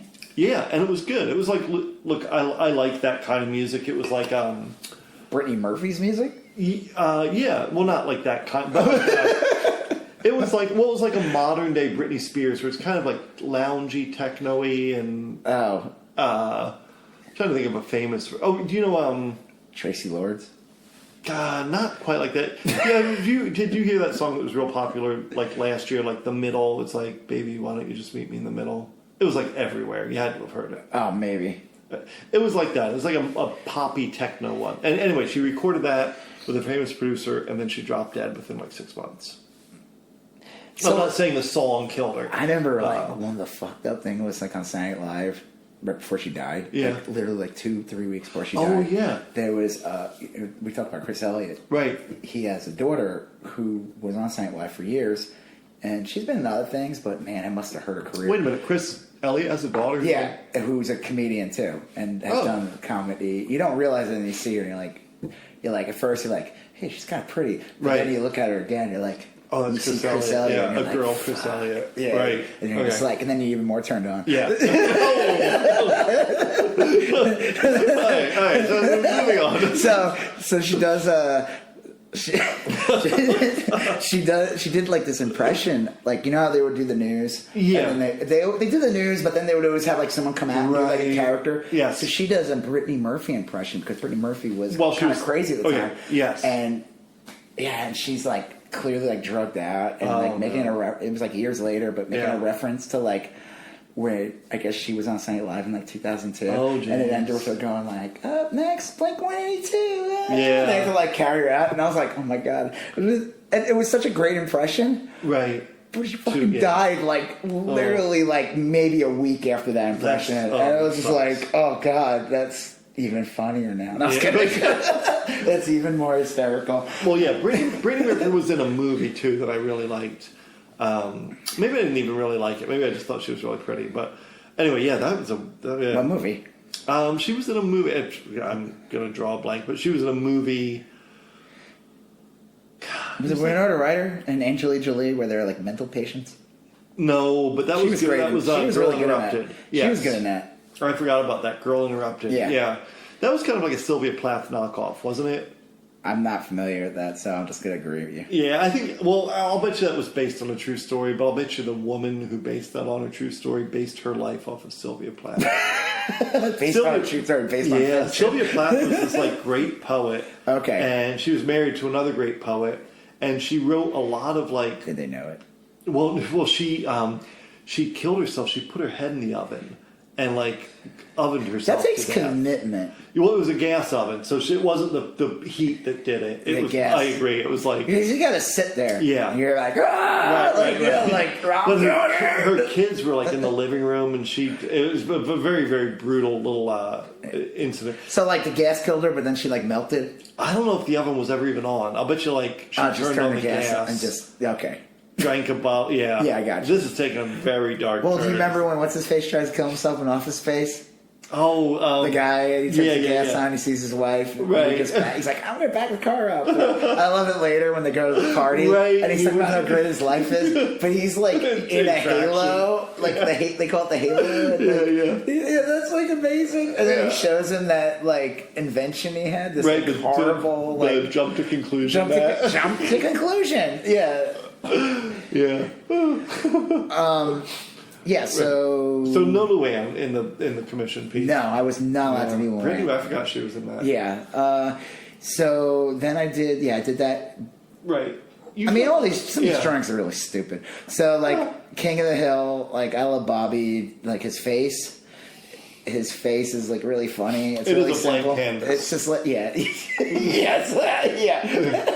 So I did like Godzilla and his son were not really. It's like that old Godzilla from the 70s. No, that's Manila. Oh. Godzuki and Manila are two totally different characters. Really? Manila, not Millie Manila. Yeah. From the famous group Millie Vanilla. Yes. Man, I have to draw that now. Yeah, right. Oh, there'll be like one person will get it, and that's all I need. Yeah. That's enough. That's all the joy I need to do it. Yeah, so I did them, like King of the Monsters, and like, Godzilla's Godzilla. Right. Hank Hill's Godzilla. Yes. But then I did one of Bobby Hill recently, where it was Bobby Hill's face, and I did all these little faces on him of his face. Yes. And it's like this weird, like, Dali-esque. Not like in a masterpiece like Dali, but... It's just, and I drew it. It took a while to do. It was just repeating that little face over and over. I didn't like just stick it on the computer and like copied it. I like literally try to match it up as best as I can. And it's smaller. That was a good one. And I posted it on my Instagram, and I made a little joke though, because I didn't even think about it at the time. And I posted and I said, "This is what happens when you don't vaccinate your children." Right. Yeah. I said Bobby woke up. Bobby woke up with a really bad case of Bobby Pox. Right. And. Oh man, there was some comments. Some people were like, now he's gonna be Bob-tistic." and that was the other one. It was, oh no, he'll be. Yeah. Oh my god, it caused like there were some people on there that got pissed at me. Well, yes. And they were like, vaccines are horrible, blah blah blah. And I was like, oh god. So then I just like, you know what? It gave me the idea. I was gonna do a whole series of drawings of Bobby Hill, but like in conspiracies. Right. I remember this one. And one of them, the next one I did was Flat Earth. Yeah. What we were talking about earlier in the episode. Right. With his face. And then I did one of him as Alex Jones. Yes, that was a good one. And it's amazing what you could do with the head. Well, you can just alter it a little bit. But it's still Bobby Hill's face. And like I just had to add like some wrinkle and make the hair. You did a lizard people one. Well, I did Donald Trump. Yes. Bobby. I did... Didn't you do anti-fluoride? Anti-fluoride, which is Bobby smiling with rotted teeth. Globalist Bobby, with his head is a globe. I was like tempted to put the yarmulke on his head. Oh, jeez, yeah. I can make these jokes because my last name's Israel, and I'm allowed to. I get it free. Yeah. You can't. You can't. No, I can. But I decided to leave that off because I didn't want to add enough gasoline into the fire. Yeah, there was not. Just him as a globe was enough. But people who knew, they knew. And then what else did I do? The lizard people Bobby. That one I had to like go in and add scales and a little tongue. And then the alien Bobby. Area 52 Bobby. Yeah. So and it was like I did it. There was nothing. And it was a conspiracy grid. Yeah. Bobby Hill conspiracy grid. And it's the stupidest thing ever. But you sold a lot. You have one left, right? No, they're gone. They're gone. Yeah, I sold them all. Mm-hmm. They're gone. That's right. But don't tell that. I didn't make any money. My judge is gonna be like, "Well, give me my $5. Give me my $5. Yeah, I want my 10%. Give me my." I owe him like $6.50. Thanks a lot, Jeff. Have you ever been? Do you like? Has he? Not that Mike Judge has reached out, but does that ever happen? Like, do you get? Like would Mike Judge reach out and say, "Hey, I like this"? It would be cool if he did. Yeah. I tagged him in something recently. Yeah. And nothing came of it. No. Yeah. Like I did one with Bobby Hill as like the trash man. From, Danny DeVito. Right. I merged him. I said when your muses merge together. Yeah. Oh, yeah. But so the conspiracy thing, when I first posted it, some people got mad at me. And then this one guy left a comment and goes, "Hey, you're making fun of really one kind of conspiracy here, aren't you?" And I'm like, yes, these are all tied in together. Sure. Like when we were talking about earlier. It's a Venn diagram. It is. It's like, it's all, like whoever, if they believe in lizard people, they're probably Chemtrail Bobby. That was, yes. And all I did with that one was I just literally just drew Bobby, but I gave him big, bulging, circular eyes. And it's the stupidest thing, because I was like, I don't know, what would chemtrail, how would you draw that? Chemtrail? So he's just like giant eyeballs, and like, I just did the round tool and Photoshop. And It's funny, like, I have, like, a lot of friends. I mean, we all have, like, a lot of friends on Facebook or whatever, and that we may or may not keep in touch with, but I have, like, friends on Facebook that still, like, every once in a while post stuff about chemtrails, and I'm like, What's the other one, HARP? I have not heard of this one. That's the one where I think that's the one that causes earthquakes. Oh, okay. Where you look at the clouds in the sky. Yes, right, and it will predict, you know what I think of every time people bring this shit up? I always think of G.I. Joe, the cartoon when I was a kid. Yep. Cobra Commander. Yep. The first He was diabolical. Well, yeah. No, but the first miniseries, it was like, it started as a 5-episode miniseries when I was a kid. Cartoon. The main plot was that Cobra Commander had the Weather Dominator. Yeah. And he was going to take over the planet. The G.I. Joe had to stop his Weather Dominator. Right. So anytime people bring up like HARP or chemtrails, I always think of, first thing that pops in my brain is Cobra Commander, Weather Dominator. Yeah, jeez. And I was just like, we got to stop that. Right. It must be Cobra. Cobra. Yeah. Oh, well, I don't know. All right, so Mike Judge. I guess we're rounding.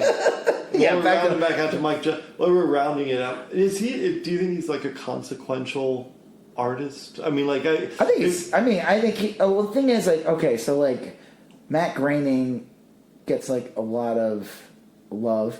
I feel like, he gets like.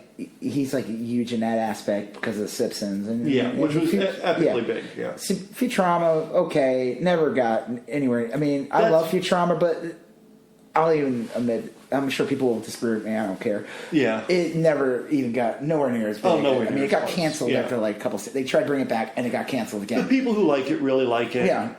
Yeah. You watched Disenchantment? No, but I know what you're talking about. Very similar to Is that any good? Futurama. It gets better as it goes along. All right. And I'm looking forward to season 2. I think that's going to be better. But like, I feel like Matt Groening, he did The Simpsons. He was already existing cartoonist he did Life in Hell, yeah. which was great. Right. He was already a pretty famous like underground artist at the time. Mm-hmm. But Simpsons is what made him legendary. And I don't. I mean, the thing about him, I'm like, I don't think does he even work on it anymore? I don't think he's. I can't imagine. Does he even do a voice? I don't even think he ever even did a voice on the show. To be perfectly frank, I don't know what he does. I mean, like. Oh, okay. So when I used to work in licensing, when I used to work, but again, I don't know what much he does. So when I did, I mean, I love the guy. I think he's amazing. But like when I worked in licensing, my first job was I had Simpsons as a boxer shorts I had to make. And I remember I wanted to make I want to do a Mo boxer short. I wanted to do a Tough Man, and I remember like my boss was like, "All right, now you got that out of your system. Just stick to Homer because nobody bought." Yeah, I was Bart and Homer. It was just Bart and Homer. That's it. No one else sold. But we would send it off to get approval, and there was like Fox would approve it, and then there would be another company called the Third Party. Oh, was that its official name, or were they just referred to as the Third Party, which supposedly was Matt Groening. So I don't know if he was approving everything. Huh. He might have been. You had to have his signature on everything. Like on the physical artwork. Yeah, even had nothing to do with him. So whatever contract he signed when he... Because he doesn't own it, technically. It's the Fox owns the Simpsons. Yeah. But that's funny he gets to keep a signature on it, which is amazing. Yeah. So I'm wondering what Mike Judge, I'm like, I don't know if he gets the credit he deserves. Like the South Park guys, like they get the credit they deserve. Yeah. But I always feel like, I don't know, maybe like Beavis and Butthead was big, but I don't know if it survived the times. They tried to bring it back. Yeah. But you haven't watched Silicon Valley. No. I highly recommend it. That's Mike Judge. That show's amazing. I recently stumbled across an HBO Go password. Okay. So I haven't really don't say that. Yeah. I would say jump on Silicon Valley before you get it pulled. Well, I saw that on HBO, and I got that confused with *Halt and Catch Fire*. What is that show? That's very different. I know it's very yeah. That's like a drama about that takes place in the 80s. Yeah. Like early 80s as like a... I don't know if it's based on real people, but like... What's his face is clearly playing like a Steve Jobs character. But if you had told me, do you watch Silicon Valley? You would think it was that in shit. my head, I'd be thinking *Halt and Catch Fire*. No, Silicon Valley's awesome. Do you ever watch is it called the IT Crowd? Yeah. The British? Yeah. That's what I'm imagining. So IT Crowd, they tried bringing it to America. It didn't work. I don't think it got past the pilot stage. Right. But it was big. So it's almost like Silicon Valley is definitely like... There's some elements there, but it's its own other animal. It's about basically like a startup. It's like the main guy is like... You said it has an office space vibe? It has a very big office space vibe, but it doesn't necessarily take place in an office. It's just the style of it. The type of characters are in it. Similar humor. If you watched Office Space, you'll love Silicon Valley. Okay. It's like it could exist in the same world. It is, and it's a modern show about modern times. It takes place now. Yeah. Okay. Yeah. And they're dealing with like last season. It was like with cryptocurrency and everything. And like, nice. So the first season was about like getting like an app up, and then like. And then it turned into like creating a whole new internet and like. Okay, I'll check that out. Yeah, it's an amazing show. I'm not looking at my track order, but I don't know like how much I know he produces it. I'm sure he writes it. Huh. I think he might have like done some little cameos in it. Maybe that's the thing we can kind of end on with him is that like if you say Steven Spielberg, I think director, obviously, and with a lot of people, I think of like them doing a specific task, but I don't think of Mike Judge as directing or writing, or I just think of him as kind of creating these scenarios. Well, I mean, he has all those credits, and he does animation. He's a great voiceover actor. Well, yeah, you're right. He draws. I mean, he does this stuff. Yeah, I mean, I just think I just don't feel like he gets the credit he deserves. Yeah. I don't know if this podcast gave him justice, but yeah, I like him. Someone said when I put the conspiracy thing on there, someone's like, what do you think Mike... Or someone like, you think Mike Judge would think of it? I'm like... Or like... I forgot what they said, but like I was like, I have a feeling... I feel like he would like it, but I'm sure Fox wouldn't. Yeah. Well, I would Fox owned King of the Hill, so... I could see him enjoying it if he saw it. I don't think he'd be like, how dare you... Right. Insult the innocence of Bobby Hill. Well, it's funny because, like, I guess I don't know. Maybe I'm more intrigued by this than I should be, but it's hard to tell with Mike Judge. He's not making fun of Hank Hill, right? Like Mike Judge isn't making fun of Hank Hill, but he's.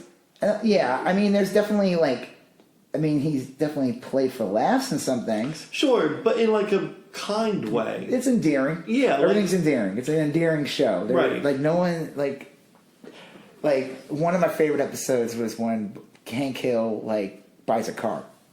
Oh, yeah. And he's telling Bobby no matter what you get the price, you pay the price. Like in his brain, Hank Hill processed that he doesn't playing games when he goes to the dealership. This much down and this much a month. No, you pay the price that's on the sticker. Right. Yeah, and the car dealership, anytime he would show up, they would get so excited because everyone else is everyone knows that's not the price. You talk it down. And he's like, no, that's the price to do it, and the car deal they don't have to do any work. They're gonna get a full commission. They were so excited to see him. They'd be like, "Oh, hey, how you doing?" He's like, "You see, Bobby, if you do it and you're in and out and you don't and then they go Bobby Hill learns or something. He's been getting screwed the whole time. They lost thousands of dollars. They could have the cars are every dealership inflates the price. You're supposed to talk them down. That's part of the dance. And yeah, it's funny. I don't know. I mean, I agree with you. I don't think he's. Yeah, he's not playing them for. He's playing them for laughs at times, but it's it's a cartoon. I mean, Homer Simpson's an idiot, right?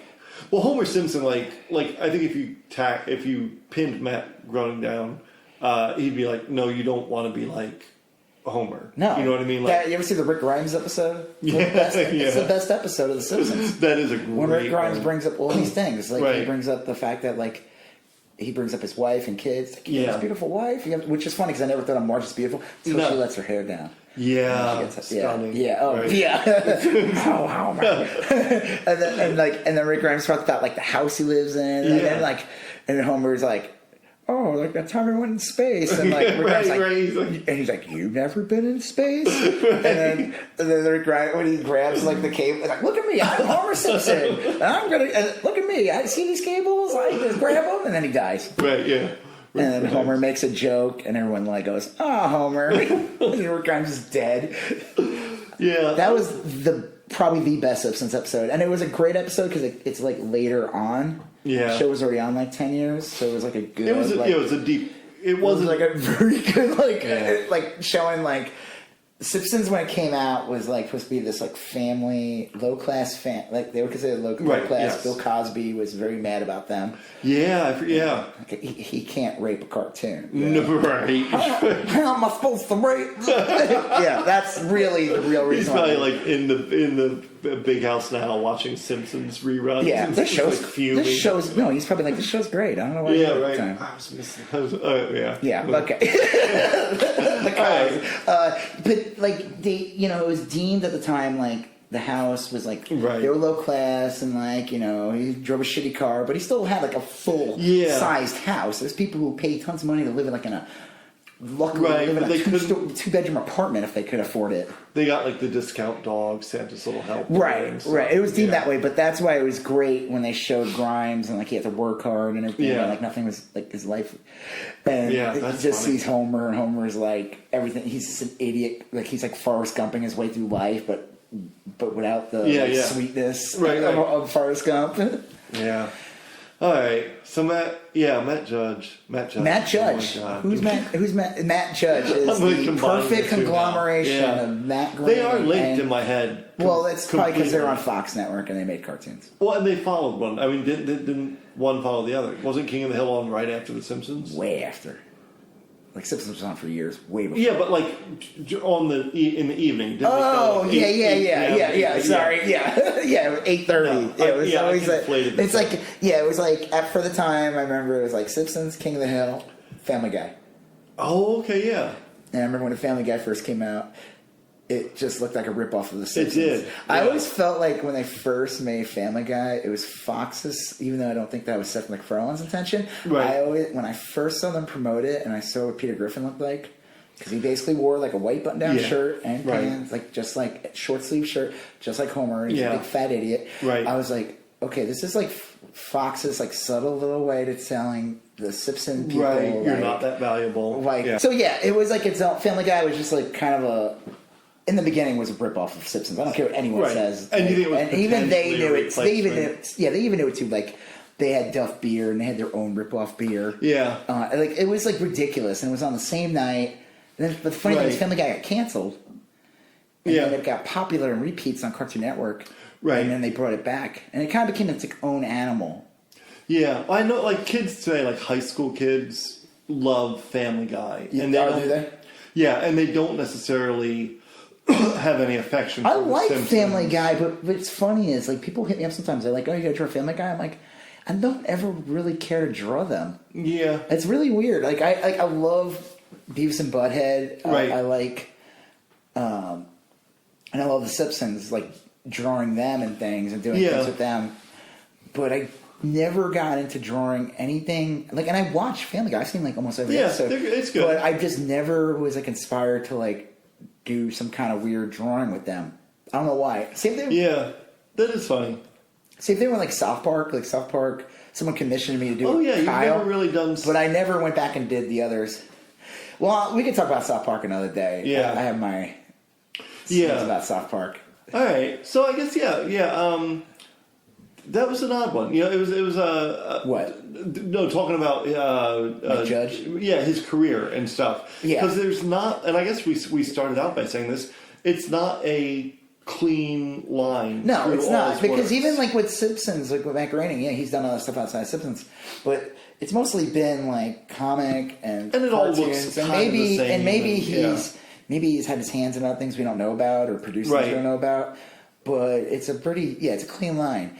I would say the South Park guys are kind of fall in line too with the Mike Judge because their show has been popular forever on Comedy Central. Right. It's been on like over 20 years. And they did Team America. And they did basketball. They did some, I forgot they did basketball. But then they did Broadway. They did that. Right. They did the Mormon thing. Yes. And that just took them on a whole nother level that like it's almost like they could do whatever the hell they want now. I'd love to pin down Judge and figure out like what does he want to do? You know, I mean, I guess it almost feels like he's just doing. I don't know. He's a journeyman. He is. That sounds like a diminished Mike journeyman Judge. Yeah. No, I don't know. I mean, I don't. Maybe.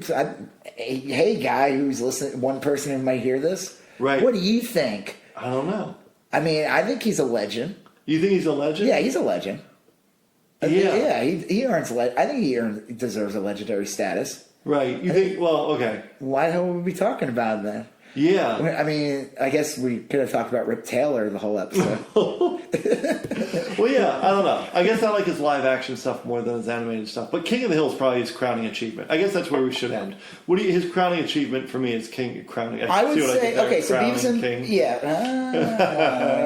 See, you did I'm going to say King of the Hill is his representative work. If I want to say, hey, you need to learn about Mike Judge. People love Beavis and Butthead, but I think that in the end, I think King of the Hill will outlive. Yeah.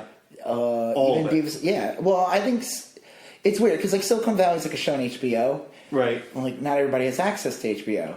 Right. Like. Unless they know someone with a password. But no, because HBO was always like premium cable. Mm-hmm. Like King of the Hill was on regular TV too. Like Beavis and Butthead, you still had to have cable. Right. You still had to have MTV.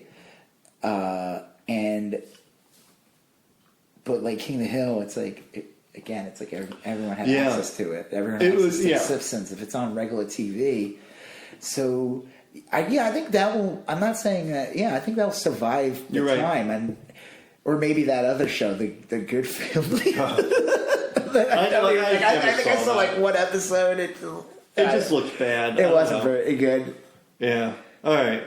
Well, I'm Joseph K. I'm Rob Israel. We're still talking about it. Yep. That. Bye.